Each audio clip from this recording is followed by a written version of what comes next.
regularmente el sujeto en la organización desarrolle una acción dialógica a través de una cultura organizacional y de un estilo gerencial.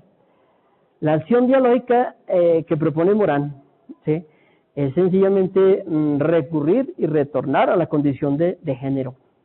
El género humano, por naturaleza, es dialógico, porque si no hubiese diálogo, no hubiese habido cooperación.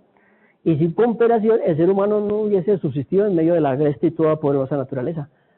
O sea, el ser humano subsistió porque pudo construir grupos y equipos desde la naturaleza. Allá, desde cuando estaban los trogloditas metidos en la cueva, allá construyeron una hoguera, hicieron un hogar, y todos comenzaron a trabajar para defenderse unos con otros, para poder sobrevivir en ese medio. Entonces, en ese sentido, el sujeto necesita una acción dialógica permanente, como construcción de conocimiento. Es un elemento fundamental que se debe dar entre pares y entre no pares, porque son partes de una misma organización. Pero esta acción dialógica debe ser parte de la cultura organizacional. Para eso la cultura organizacional tiene que ser más participativa. Eso es condición sine qua non. Y el estilo gerencial, obviamente, altamente flexible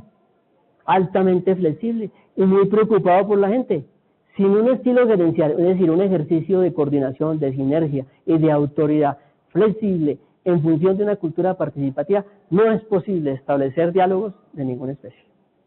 No es posible que se logren elementos dialógicos y que el elemento dialógico aflore como una construcción de conocimiento.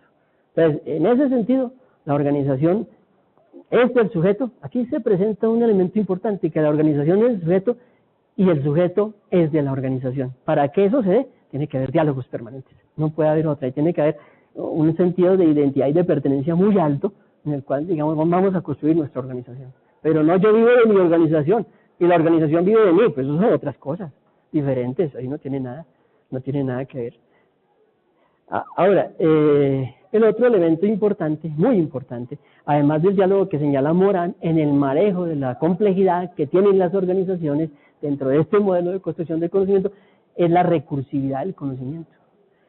Mejor dicho, hay que volver sobre el conocimiento construido, hay que volver sobre nuestros pasos, hay que volver sobre nuestras tradiciones, hay que revisar sobre lo que hemos hecho, hay que mirar cómo lo hicimos, en dónde tuvimos muchos aciertos y en dónde tenemos muchos errores. Eso es muy importante.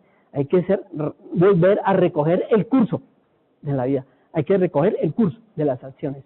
Entonces, y eso obvio, eso es parte de una cultura organizacional. Entonces, en los estamentos administrativo, estudiantil, docente, tiene que haber eso. Tiene que haber un principio de recursividad.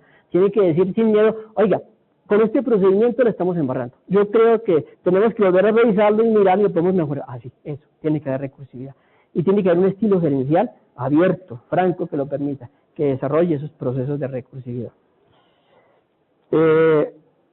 El otro elemento muy importante en todas las organizaciones, dentro de esta propuesta de manejo de la complejidad, es una visión hologramática del conocimiento reflejo y la discusión del mismo. Para explicar mejor esto, para hacerlo entender mejor, veamos un concepto que manejan mucho algunas empresas japonesas, leído en Nonaka Takeuchi. Y básicamente el principio es: formamos ingenieros, pero tenemos un espacio tan chiquito y además este espacio se mueve cada rato y cuando se mueve así, acaba con todo. Entonces necesitamos pensar en organizaciones que incluso estén fuera del país para que se puedan sostener este país. Es una concepción que nada. Entonces, señor ingeniero, usted ya sabe cómo funciona la organización. Usted dentro de sí se lleva toda la organización. Entonces, y cuando se lleva la organización, se llevan los diseños de productos y los va a hacer en otro país. Si queremos que usted reproduzca la organización en otro país, o los principios de la organización, eso hizo Honda, por ejemplo. Entonces mandaron a hacer eso, construir un espacio en el cual el sujeto ingeniero se lleva los diseños, se lleva modelos de organización y es capaz de ir a reproducirlos en otro lugar, porque él es la organización y porque la organización cuenta con él. Entonces ahí el sujeto es un elemento vivencial de la organización. Cuando piensa en la organización, cuando está dentro de la organización, cuando la transforma él mismo, cuando siente que ha sido parte de ella, y no solamente un individuo. Entonces, este sujeto que ha vivido la organización y que es capaz de transportarlo es un elemento hologramático de la organización. El principio holográfico implica que el todo está en las partes y en las partes obviamente están en el todo, ¿sí? Entonces, cada una de las partes de la organización puede reproducir el sujeto porque el sujeto ha hecho parte de esa historia de una manera consciente, de una manera constructiva, de una manera que le ha generado propuestas y desarrollo a esa organización. Y eso es fruto, repito, otra vez, de la cultura organizacional y de la estructura organizativa en función del estilo gerencial que se ha venido manejando. De otra forma es muy difícil que uno sienta realmente que forma parte de esa organización, que es su organización, que la puede reproducir en cualquier lado, que tiene los principios, que conoce los principios fraseológicos, que conoce los principios de la organización. Eso es fundamental que se conozca para poderse reproducir. Muy bien. Entonces, en ese sentido, estas tres características obviamente están sujetos al know-how de la organización y en función de la misión. Y nos llevan necesariamente las tres características, lo dialógico, lo recursivo y lo holográfico, a tener que estar constantemente observando, registrando, analógica y figurativamente, para debatir e interpretar colectivamente. Eso significa una persona preocupada por su organización por su trabajo en su organización lleva sus propios registros, expresa incluso con analogía lo que siente, figurativamente. El elemento analógico es muy importante para expresar lo que yo siento y hago con mi trabajo, porque la analogía es un intermedio, perdón, un momentico que por aquí me está causando problemas. Entonces, perdón.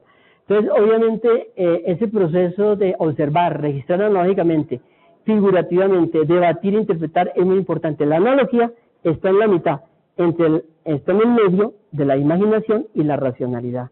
Es un intermedio entre la racionalidad y la imaginación. Es un elemento importante. Mucha gente no puede expresar lo que hace para que todo le salga bien, pero lo puede decir figurativamente. Lo puede decir de otra manera, dígamelo de otra manera.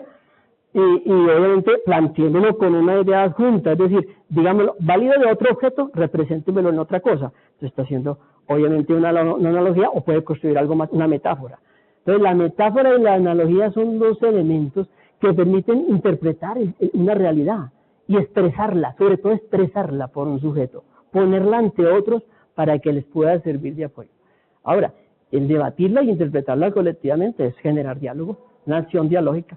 Ahora, esa acción dialógica, en función de la socialización, lleva a escuchar, interpretar y argumentar y proponer. Necesariamente, la acción de la socialización es dejar que nosotros puedan aprender de lo que el sujeto que puede hacerlo mejor hace para que ellos puedan replicarlo. Replíquelo no solamente con sus palabras, replíquelo también con su cuerpo. Replíquelo con sus acciones, replíquelo con su comportamiento, replíquelo, obviamente, replíquelo, eso es, además critíquelo y propóngale cambios a eso. Es decir, al socializarlo yo intercambio mis acciones, mis modos de hacer las conductas, mis comportamientos con otro sujeto y permito que el otro también las evalúe. El otro aprenda cómo lo hago yo mejor, pero también diga, yo lo puedo mejorar y lo puedo hacer de esta manera. En ese sentido, la socialización lleva un aprendizaje social. Un aprendizaje de captar no solamente los códigos, los protocolos, sino las consecuencias de lo que se hace y poder evaluar y reevaluar lo que se hace. Eso es importante cuando hay la posibilidad en una cultura corporativa de generar diálogo. Ahora, el nuevo conocimiento nunca lo hace completamente directo. Si el conocimiento fuera inequívoco, sin ningún grado de entropía, sería un conocimiento absoluto, una especie de conocimiento de un ser poderoso, pero no lo hay. Nosotros somos seres humanos con todas las limitaciones. Entonces, obviamente, el nuevo conocimiento nace entre la bruma de la ambigüedad y la redundancia, aunque se formalicen manuales. Es decir, siempre hay un grado de ambigüedad en el desarrollo de toda propuesta cognitiva, en el desarrollo de todo concepto. Hay un grado de ambigüedad que hay que seguir despejando, hay que seguir trabajando.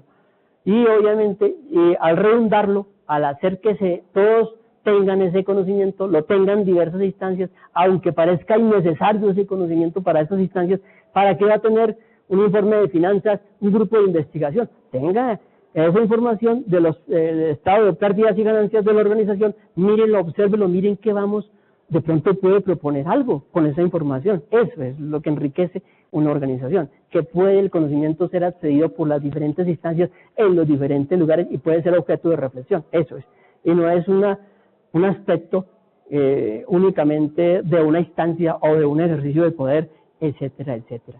Ahora, eso que permanece en los manuales, con los manuales que se construyen, obviamente también es discutible y va a ser discutible siempre. El tercer modelo que quiero dejar aquí planteado, sí, básicamente apenas para comenzar a desarrollarlo en próximas sesiones, es un modelo fundamentado en el texto de la propuesta japonesa.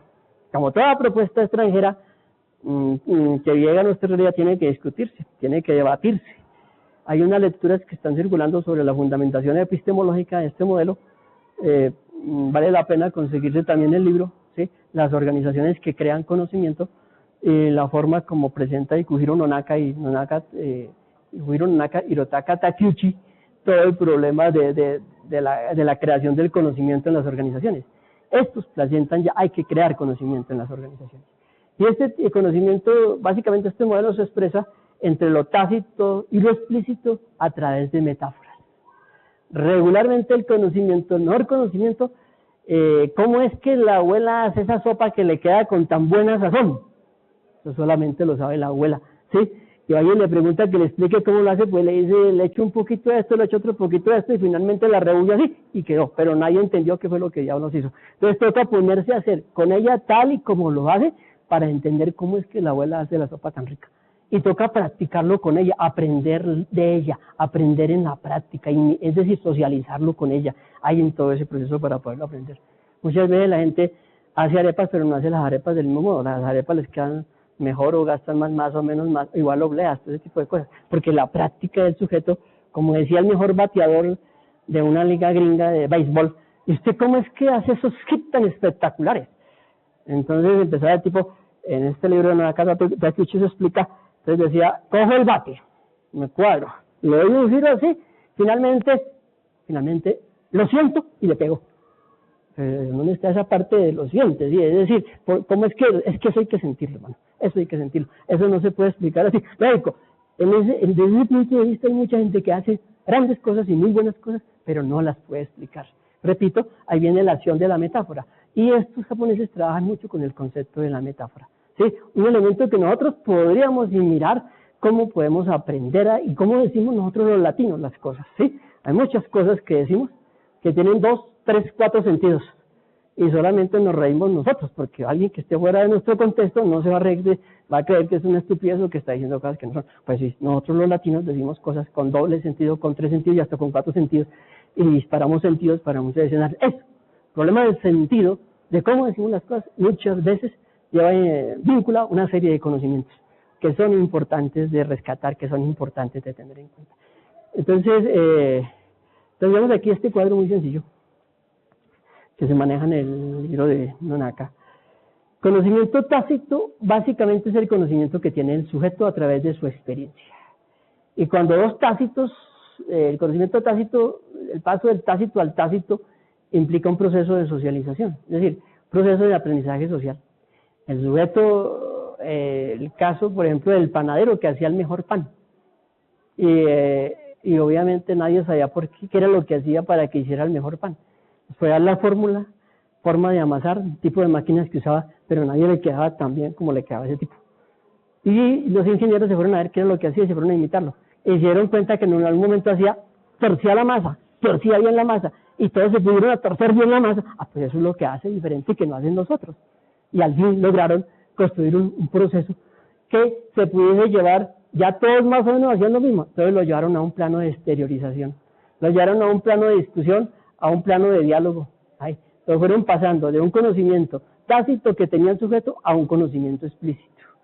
Y ese conocimiento explícito que lograron captar aquí, así rápidamente, porque esto hay que trabajarlo más, este modelo, este conocimiento explícito lo fueron combinando con lo que ya sabían en la organización, con los modelos que tenían en la organización, lo fueron combinando. Y en la medida en que fueron combinando, fueron enriqueciendo el conocimiento que ya tenían, pero luego el conocimiento que capturaron de ese sujeto. Un sujeto que estaba en la organización, que creó por su práctica nuevo conocimiento. y que se combina con el conocimiento que ya tenían la empresa de la organización en su momento. Y al combinarlo, lo llevaron al escenario. Esto va a ser para que